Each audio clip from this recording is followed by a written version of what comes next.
Assalamualaikum warahmatullahi wabarakatuh. Perkenalkan, nama saya Muhammad Syafrul Anwar. Saya dosen jurusan Hukum Fakultas Hukum Universitas Bangka Belitung. Keilmuan saya khusus pada hukum tata negara. Yang pada saat ini saya akan memaparkan terkait dengan salah satu mata kuliah yang saya ampu, yaitu kuliah Hukum Tata Negara.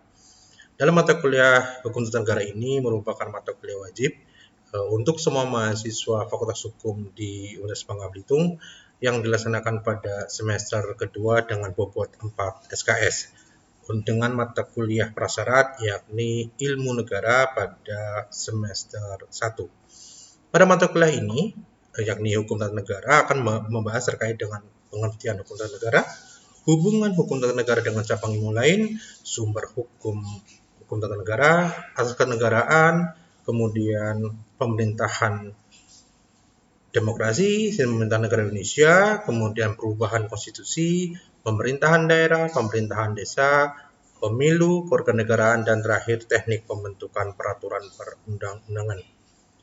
Capaian dari pembelajaran ini ialah mahasiswa mampu menjelaskan terkait dengan sistem kenegaraan baik secara formal maupun material lewat pendekatan historis dan juridis formal sehingga dapat berpartisipasi aktif dalam kehidupan berbangsa dan bernegara. Universitas Bangka Belitung menerapkan sistem perkuliahan dengan hybrid system, yaitu 50% pertemuan secara daring dan 50% pertemuan secara luring. Adapun metode yang saya gunakan dalam kelas ini yaitu dengan menggunakan DIA, yaitu Delivery, Interaction, and Assessment.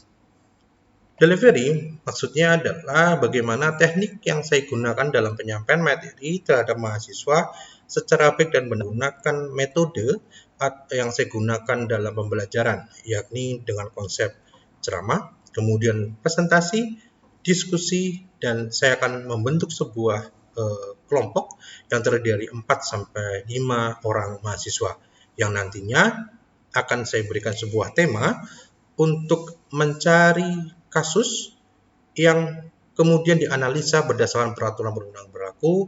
Selanjutnya hasil kegiatan kelompok mereka akan dipresentasikan di depan kelas serta dilanjutkan dengan sesi diskusi. Teknik yang kedua yang saya lakukan adalah terkait dengan interaction. Di mana interaction ini maksudnya adalah bagaimana saya berinteraksi dengan mahasiswa selama proses pembelajaran.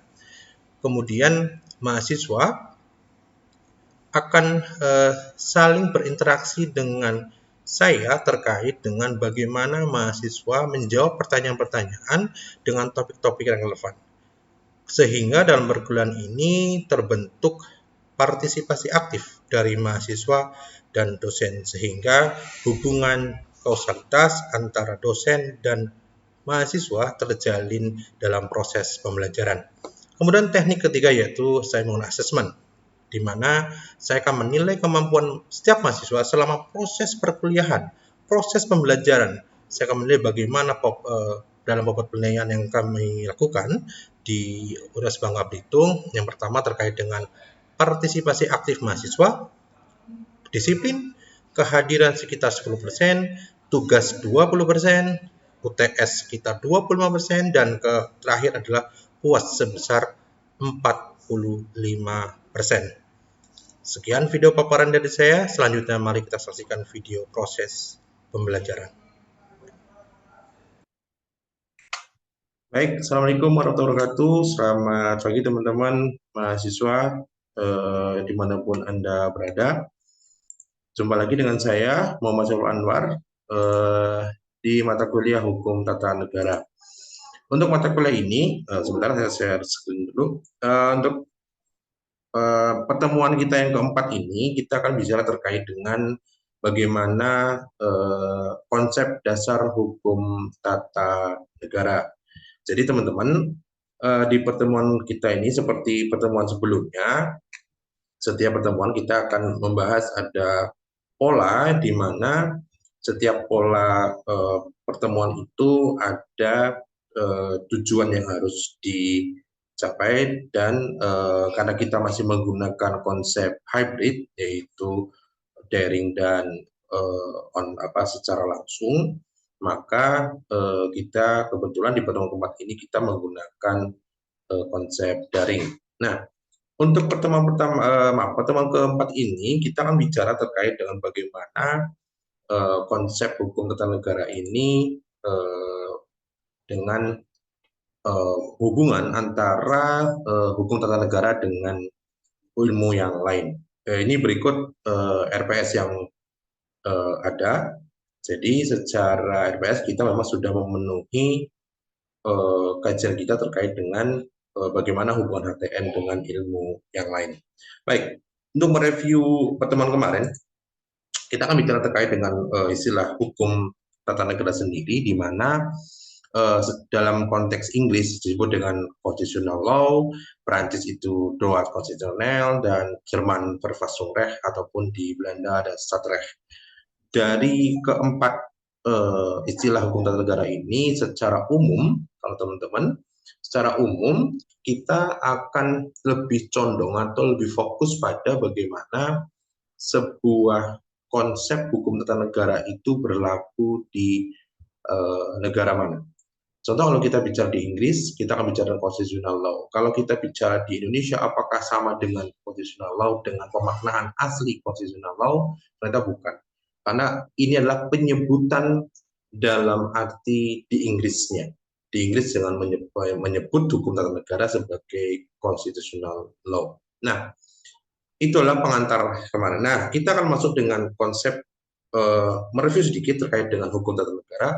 Kita bicara kemarin hukum tata negara, bagaimana hukum tata negara itu terbagi menjadi 3 suku kata, yaitu antara hukum sendiri, ada tata sendiri, dan negara sendiri. Kemarin kita bahas sudah bahwa hukum itu berkaitan dengan tata aturan, terkait dengan struktur, kemudian juga dengan aturan, kemudian tata aturan dan struktur. Negara itu berkaitan dengan bagaimana sebuah organisasi kekuasaan. Jadi kalau kita bicara hukum tata negara secara umum, maka merupakan cabang hukum yang membahas terkait dengan tutunan struktur ketatanegaraan melalui mekanisme hubungan antar struktur organisasi atau struktur ketatanegaraan serta mekanisme hubungan antar struktur negara dengan warga negara.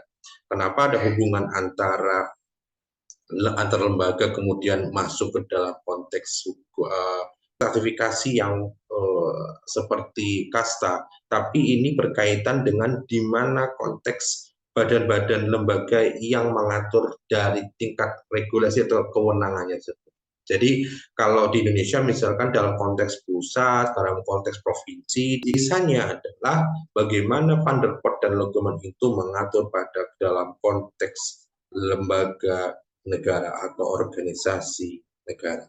Nah, kemudian masuk ke Van Apeldoorn. Kalau kita bisa Van Apeldoorn, maka ini akan masuk dia membagi dalam arti sempit dan dalam arti luas. Dalam konteks arti sempit, maka dia akan menentukan bahwa hukum tata negara saja.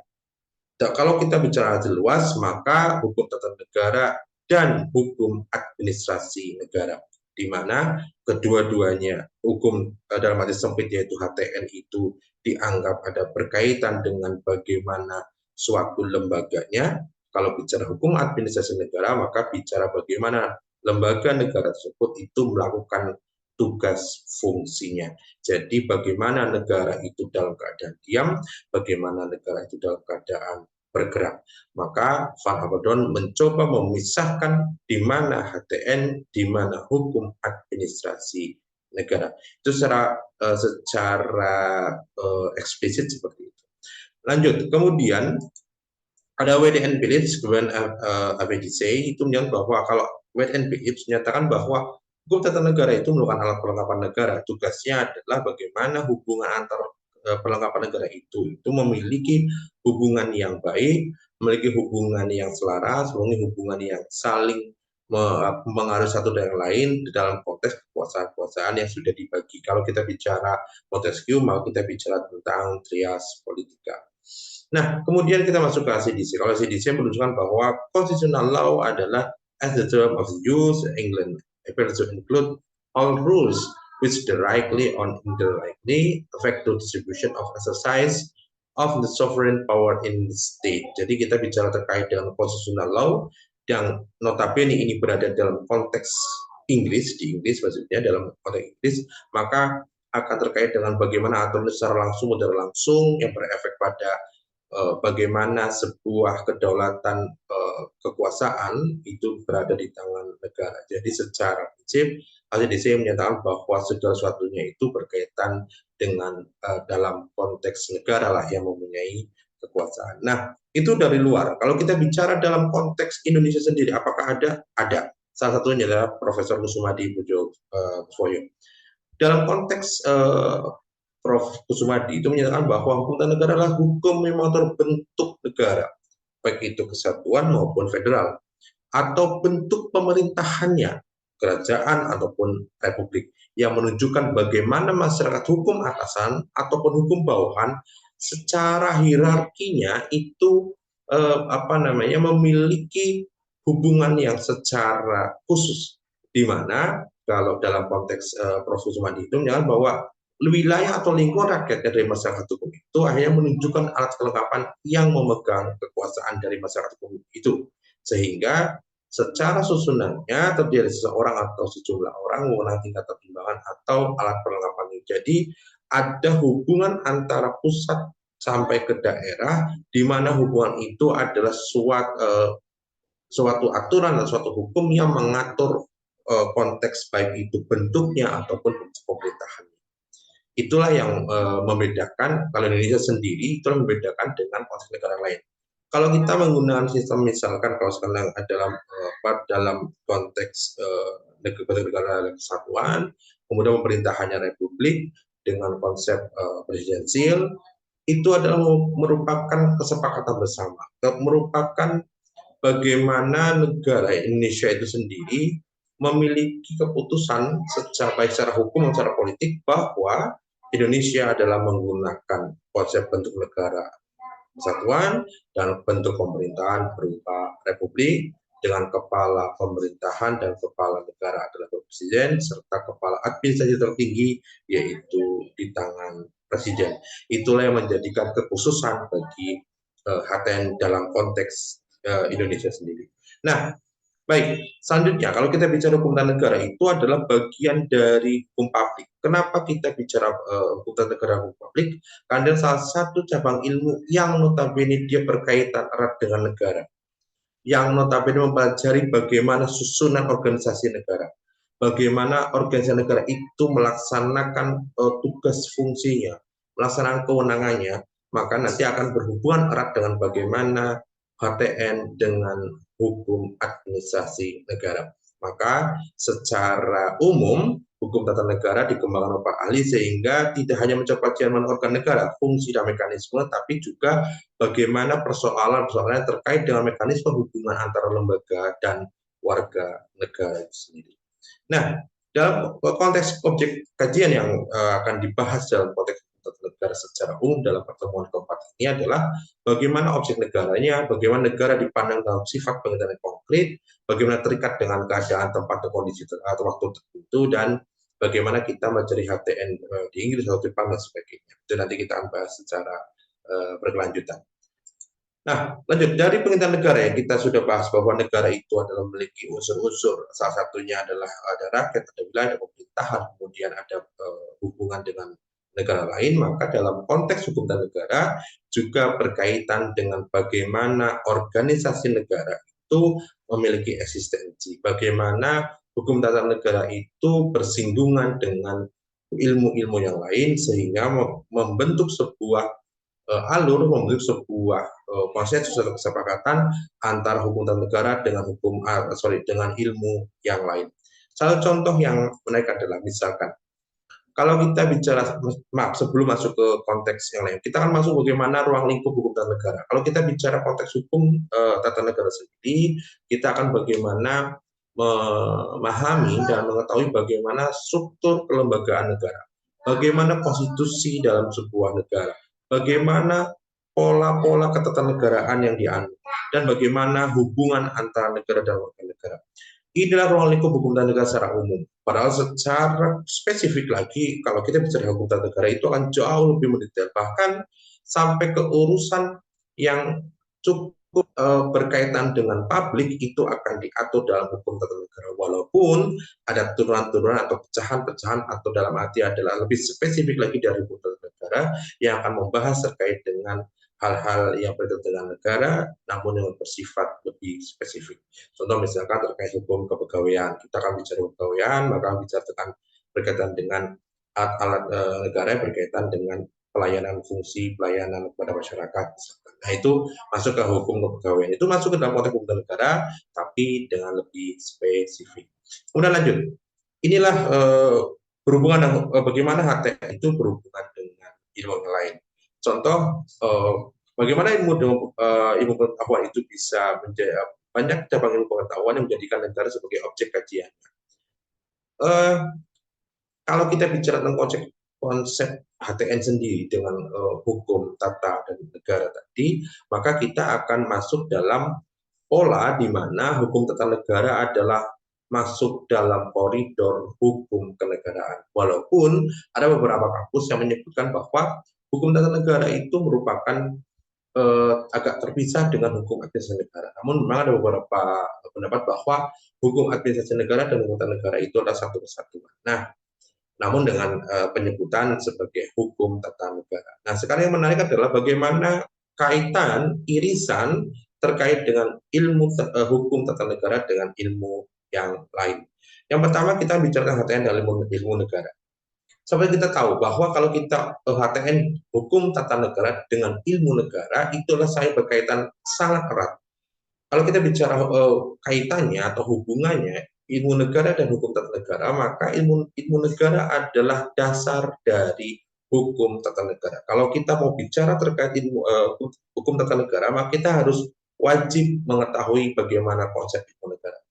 Bagaimana negara terbentuk, bagaimana negara itu bisa bubar, bagaimana negara itu menjalankan konsep-konsep pelaksanaan kelembagaan di dalamnya, itu kemudian diterjemahkan atau diderivasikan melalui hukum tata negara, hukum administrasi negara dan sebagainya. Itu. Ya, gimana? Belum? Oke, lanjut ya.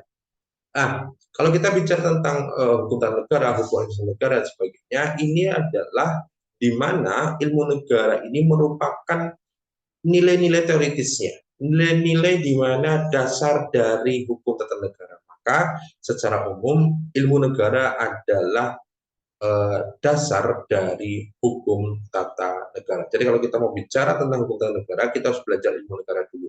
Ilmu negara adalah dasar dari hukum tata negara itu sendiri. Nah, lanjut. Kalau kita bicara tentang hukum tata negara, maka ada penyebutan yang menarik, yaitu kalau kita bicara ilmu negara sebagai Saint-Wissenschaft, kalau hukum tata negara dan hukum administrasi negara masuk dikatakan sebagai Norm-Wissenschaft. Dengan kata lain, ilmu negara dan hukum tata negara ataupun hukum administrasi negara ini merupakan bagian utuh yang tidak terpisahkan antara ilmu negara dan hukum tata negara. Jadi kalau kita bicara ilmu negara, maka kita bicara tentang dasar, tentang asas, tentang pengertian, terkait dengan bagaimana suatu negara.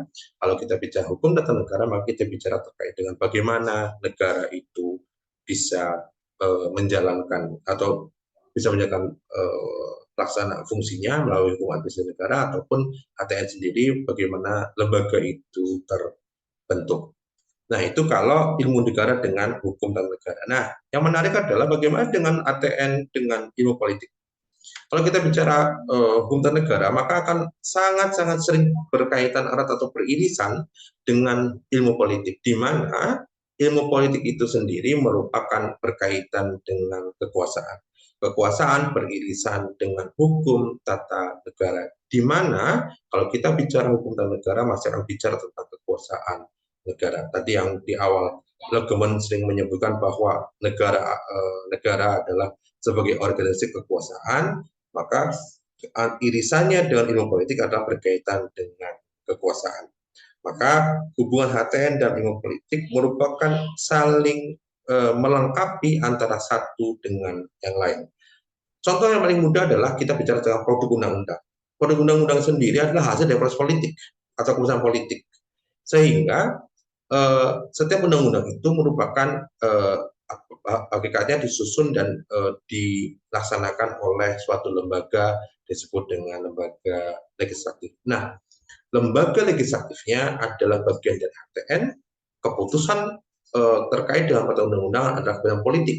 Jadi hubungan antara HTN dan ilmu politik adalah berkaitan dengan bagaimana sebuah proses politik itu dilegitimasi oleh hukum tata negara. Jadi secara umum negara diberi wewenang untuk melalui prosedur dan tata cara ditetapkan oleh hukum tata negara yang kemudian dilahirkan melalui embrio dari ilmu politik, sehingga konsep-konsep kekuasaan, konsep-konsep suatu hasil yang dikeluarkan oleh sebuah keputusan politik itu dilandasi oleh hukum tata negara. Kemudian bagaimana dengan ilmu politik melahirkan hukum tata negara, atau sebaliknya untuk merumuskan dasar dari perilaku kekuasaan. Dan ini merupakan bagian yang notabene kalau menurut saya adalah ini adalah bagian sebagai kesimpulan dari pernyataan bahwa bagaimana ilmu politik dan bagaimana ilmu politik dan hukum tata negara itu saling berkaitan satu dengan lain, sehingga ilmu politik dan hukum tata negara itu saling melengkapi satu dengan yang lain. Itu teman-teman. Baik, lanjut. Bagaimana dengan ini yang menarik adalah di mana HTN dengan HAN. Bagaimana hubungan HTN dengan HAN? Banyak mahasiswa mengatakan bagaimana hubungan HTN dengan HAN? Hubungannya baik-baik saja, Pak.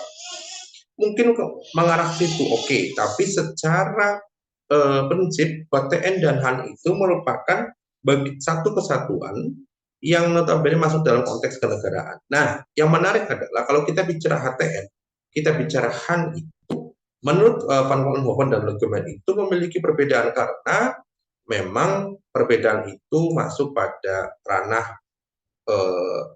bagaimana HTN dan HAN. HTN itu lebih bersifat umum, dan HAN itu HTN dan HAN itu lebih bersifat umum karena dia ranah ke publik. Kalau kita bersifat khusus itu masuk ke perdata dan dagang. Nah, yang menarik adalah kita bicara HTN dan HAN, maka ini merujuk pada bagaimana HTN dan HAN itu memiliki sebuah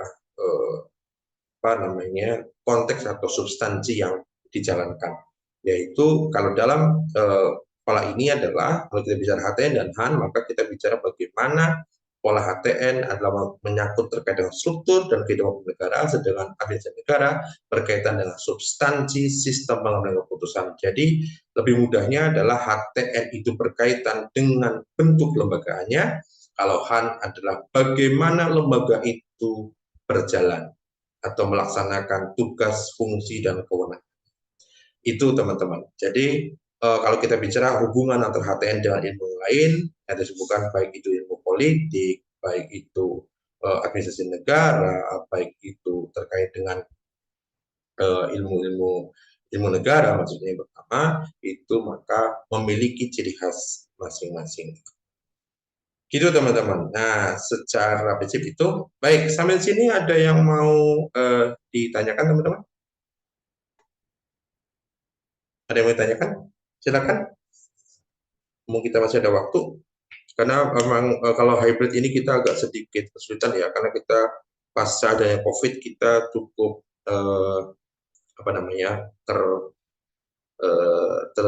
apa bahasa saya, terpotong gitu terkait dengan bagaimana gaya komunikasi kita untuk saling belajar itu menggunakan. Oke, baik Mas Hadista, silakan. Izin ya Pak, saya ingin Ya, tadi kan Bapak ada membahas tentang masalah HTN dengan ilmu yang lain. Nah, saya di sini cuma ingin bertanya Pak, bagaimana hubungan HTN dengan ilmu politik Pak? Oke, baik. Thank you Mas. Kalau kita bicara tadi yang sudah saya sebutkan, bahwa kalau kita bicara terkait dengan ilmu politik dengan HTN, maka hubungannya saling mempengaruhi satu dengan lain. Kalau kita bicara bagaimana politik itu keputusannya, bagaimana yang dilegitimasi oleh hukum tata negara. Jadi politik itu berkaitan dengan hasil luarnya. Kalau untuk mendasari hasil luaran itu muncullah hukum tata negara. Jadi hukum tata negara itu melandasi sebuah keputusan politik. Contoh yang paling konkret adalah bagaimana undang-undang itu terbentuk. Itu Mas Adista. Bisa dipahami ya, Mas Adista? Baik, ada yang lain? Ada yang lain, teman-teman? Baik, Pak. Terima kasih atas jawabannya. Oke, thank you Mas Adista. Baik, ada yang lain, teman-teman? Atau sudah paham semua ya? Asik sekali, karena kalau orang-orang pintar kayak gini susah memang ya. Kita harus sangat cepat sekali untuk menyerap. Baik, ada yang bertanya lagi? Karena kebetulan karena kita menggunakan konsep siakat, jadi emang di siakat itu memang agak cukup lumayan ini ya. Kita kalau bahasa sekarang itu menguras kuota. Baik teman-teman, itu ya. Ada yang mau ditanyakan? Mungkin ada satu lagi. Kalau nggak ada mungkin itu teman-teman untuk pertemuan selanjutnya. Pertemuan selanjutnya mungkin teman-teman tadi kita akan bicara terkait kalau kita sudah bicara terkait dengan apa namanya bagaimana hubungan, maka nanti kita masuk bagaimana objek hukum tata negara, di mana kalau kita bicara objek maka kita akan nurun nanti misal bagaimana lembaga-lembaga negara, bagaimana hubungan antar lembaga, bagaimana komunikasi istimewa antara lembaga satu dengan yang lain, apakah ada lembaga yang tertinggi, apakah ada lembaga yang rendah dan sebagainya, kita akan bahas di pertemuan selanjutnya. Gitu ya teman-teman ya. Baik, itu teman-teman yang bisa saya sampaikan untuk hari ini. Jangan lupa kita bertemu untuk pertemuan selanjutnya kita mungkin akan diadakan secara langsung atau secara luring sehingga kita akan jauh lebih apa namanya lebih mudah untuk berinteraksi. Kalau melalui Zoom mungkin ini ada sebagai satu perangkat penolong karena kita menggunakan konsep menggunakan hybrid. Jadi inilah salah satu alternatif penyelesaian terkait dengan hybrid tersebut. Baik, itu teman-teman.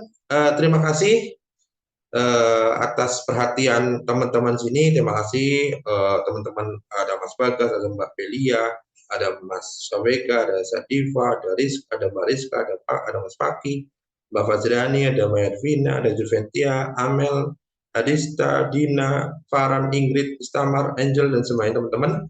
Nanti silakan teman-teman itu untuk presensi ada di siakat. Silakan teman-teman apa nama centang untuk kehadiran karena pada saat teman-teman masuk ke ini sebenarnya sudah terindikasi teman-teman masuk dalam sistem yang sudah disediakan oleh kampus.